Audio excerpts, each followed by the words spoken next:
401ks and Social Security, all of those are great and all, but underfunded. It's great and all if you're only planning on living 2 or 3 years after you retire, but that's not my case, you know?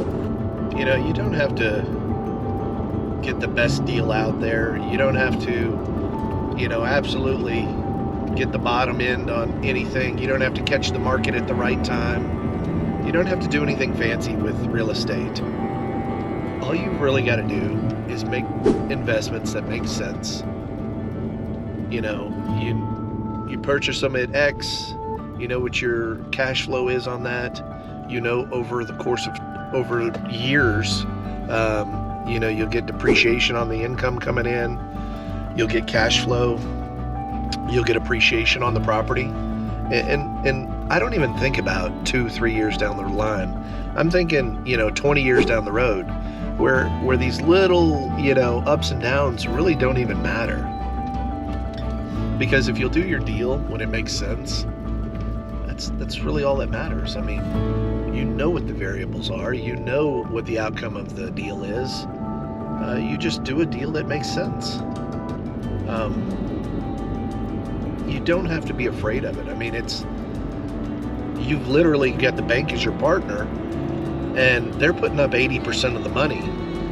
They're also vetting the deal too to make sure you're not making a bad investment. So they're really part of the secret sauce here, and there's hundreds of ways to do deals in real estate. Just standard, nothing fancy, nothing glamorous. Put your money down, get a return on that investment. My cash on cash returns are generally 30 to 40%. Something I'm putting cash in, straight cash, we're talking 12 to 15%. If I'm funding a deal fully without a bank or something like that.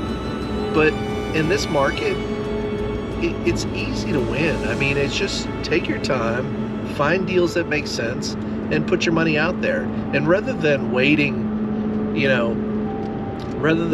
for retirement and, just living off of your retirement, because, 401ks and Social Security, all of those are great and all, but they're woefully underfunded. To the degree that the average 401k has, at 65 years of age, has almost $200,000. I mean, we're talking $198,000. Well, that's not going to provide for you over the course of another 30 years after you retire. It's great and all if you're only planning on living 2 or 3 years after you retire, but that's not my case. Life expectancy's longer, health expectancy's getting worse. So you're having unexpected costs. You've got so much going on nowadays. So what I do is make these investments. They're going to pay me now, and then they're going to pay me when I'm ready to retire. Actually, I've retired. I'm 50 years old. I've retired. My rental property provide for me. They provide for my family. So think about doing things a different way. Reimagine retirement. It can be a beautiful thing.